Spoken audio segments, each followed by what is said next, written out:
Hamuin natin ito ngayon. Good morning guys. Itong ating mga gagawin ngayon. Today is Friday. Then, alam niyo naman, nasa staycation yung mga amo ko. Dahil Friday ngayon, uuwi sila dito matutulog hanggang bukas ng gabi.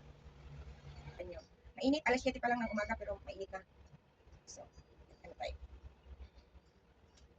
Bumili na naman si sir ng ganito. Papalitan ko ang ano nito. Papalitan natin. Ganun yun. Pag bumili siya ng orchids, inaalagaan namin. Pag wala nang buto. Pero huwag naman yung basang-basa. Yung tama lang. Hayaan natin mag-absorb.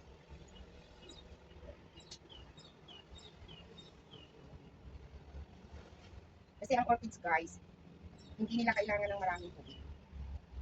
Tingnan nyo guys. Ang aking mga naalagaan dyan. What? Yan mong bulak lang. Yo! O diba? Yan ang aking mga inaalagaan.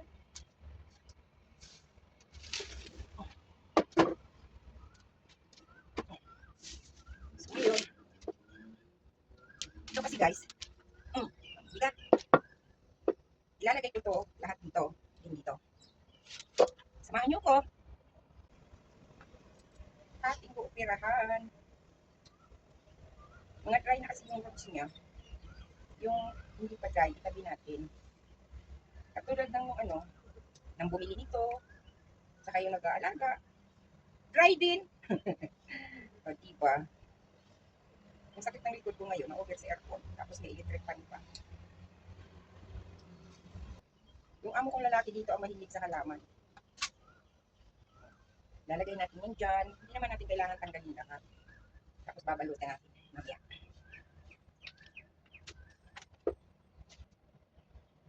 And who am I to judge you on what you say or do?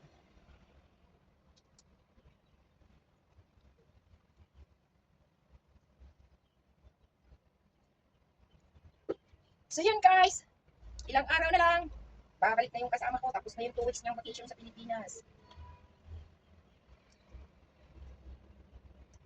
Alam niyo guys, nakakatakot magbakasyon. Bakasyon ko no, magwawaldas lang ng pera. Ay, nakakatakot. Ngayon pa lang, iniisip ko na, magpapadental. Tapos, magpapa-ultrasound. Pag sinabi ng doktora na, tanggalin na yung mayoma ko, kailangan kong paoperahan. Ngayon, pag naoperahan ako, hindi ako makakauwi ng Bicol.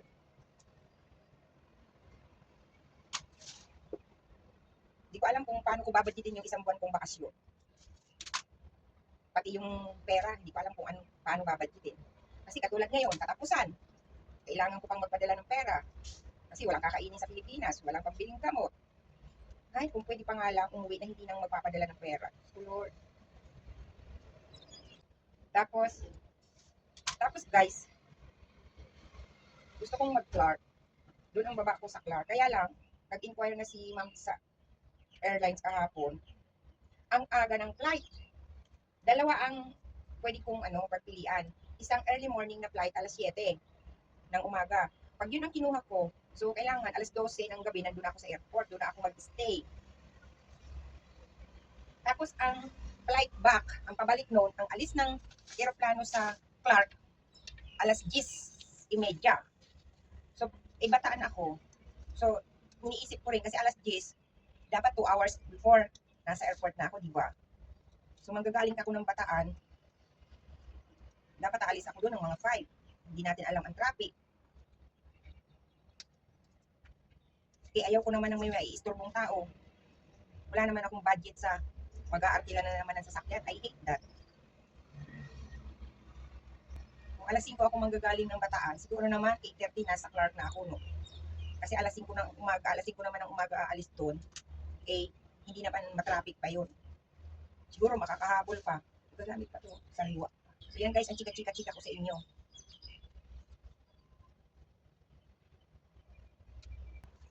Panginoon, dakila katapat sa dalangin ko. Idaan na lang natin sa kanta. Ako'y inibig mo kahit ako ay ganito.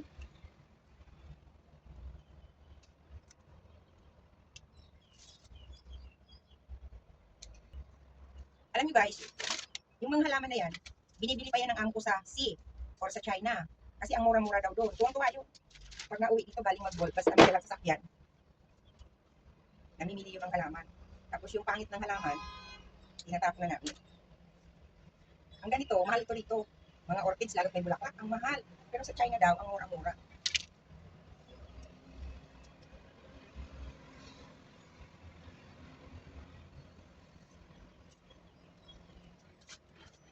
Mamamatay ka na ba? Ililipat kita.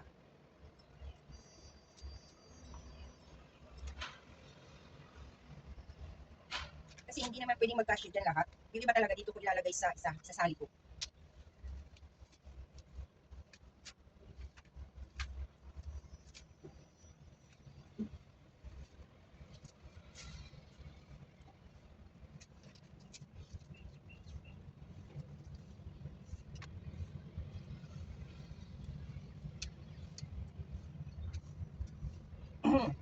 Mamamatay na. Ay, naku, huwag naman.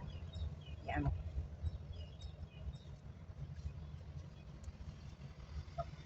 Upirahan kita. Upirahan. Kasi mabuhay ka.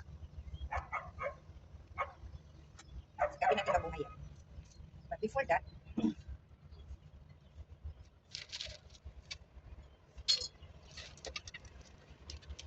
alam mo yung mga ganito guys, binibili pa yan ni Sir Sako-Sako.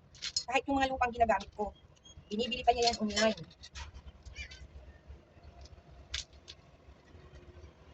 Tapos yung mga ganito parang wood, ino-order niya yan online.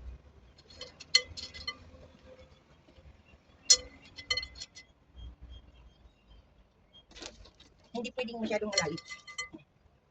Panginoon, dakila katapat. So, lagyan na natin ng yung binasak natin na. Paikutan natin gano'n.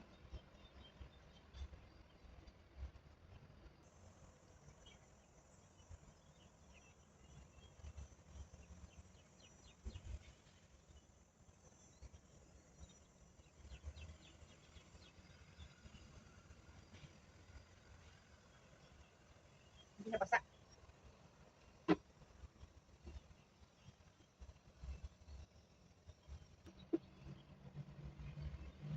Ano? 5. Kasi kung 4, ito, diyan ko na yan. So, yan guys.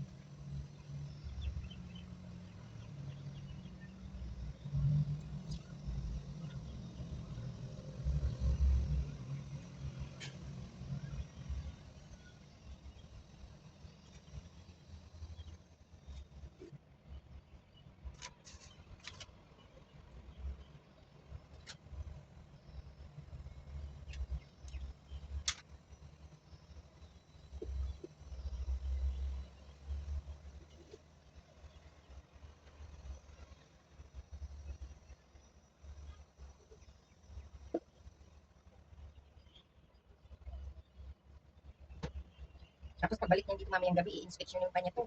Ganyan yung anggol lalaki. Pag nandito yun sa bahay, pag gising niya sa umaga, ang una niya tinitingnan itong mga halaman niya.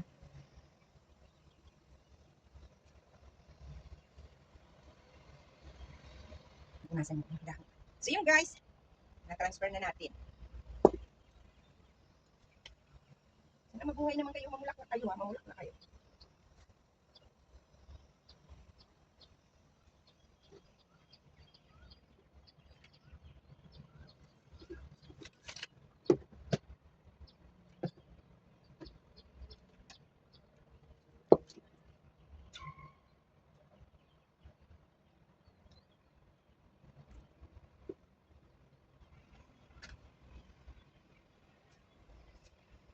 Oops! Ngit, ito naman. Kaluluoy man oh.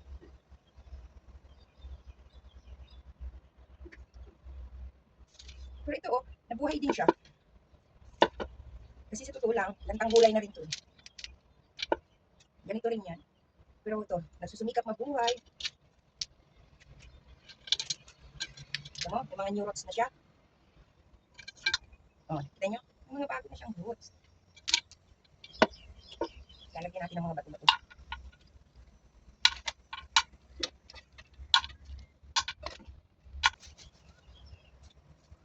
Panginoon, dakila ka katapat sa dalangin ko. Ako'y inibig mo kahit ako ay ganito. Walang katapusan ang pagmamahal. Dami natin pupuntin dito. Ayan. Walang pinipili ang puso mo. Kahit kailan, di ka nagkulang. Biyaya mo sa akin laging laan. Ang pag-ibig mo sa akin walang hanggan. Inibig mo ako noon pa man. Panginoon, dakila katapat sa dalangin ko. Ako'y inibig mo kahit ako ay ganito. Mabubuhay kayo, mabubuhay kayo. Kuha natin ang paraan. Kuha natin ang garlic. Garlic ang kailangan dyan. So yun guys. Oh, garlic.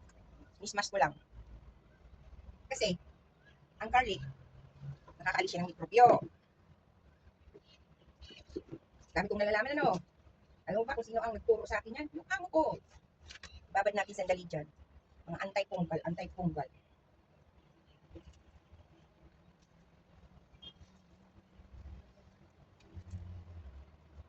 Mismas ko lang yung garlic guys. Alam mo yung amo ko lalaki, siya pa yung nagsisearch ng mga dapat gawin dito sa orchids. Ang tiyaga niyang mag-search. Tsaka ang dami niyang in-order ng mga fertilizer. Iba-iba. May para sa dahon, pamunas, may pang-spray. Pero guys, ano, maganda sa, yung, itong ano, tawag dito, yung rose. Usually ang rose, binavirus yan eh. May magandang pang-alis ng ano, virus niyan. Pagtagtag kayo ng ano, labuyo, dagdarin nyo ng pino, tapos ilagay nyo sa telang maliit, balutin nyo, ilagay nyo sa butilya ng pang-spray. Yun. Yun ang ini-spray ko dyan, namamatay yung ano, insekto. Ito, parang hindi na ito mabubuhay, ano. Wala siyang ano, wala siya yung ano, palatandaan na may pag-asa pa. Pero okay naman to, sabi natin. Baka sakaling magmilagro din. Nagtuyo kasi lahat ng ano niya, ito lang yung medyo ano, ito yun. Sakali, gusto kaluoy man. Baka sakali, oh, babad natin dyan. Ito, may bagong roots. Hindi pa tayo nagbe-breakfast guys. May nilaga na akong itlog doon. Yun na lang ang ating breakfast. Basta natin ang ano, may garlic na tubig. Yan. Anti-fungal. Anti-fungal, ang init. Ay, ang init sa kinabaan. Yan. Dana guys. Aray ka. Dana guys. Thank you for watching. Ang haba ng iinit ko, no? That's our place. Thank you for watching everyone. Bye.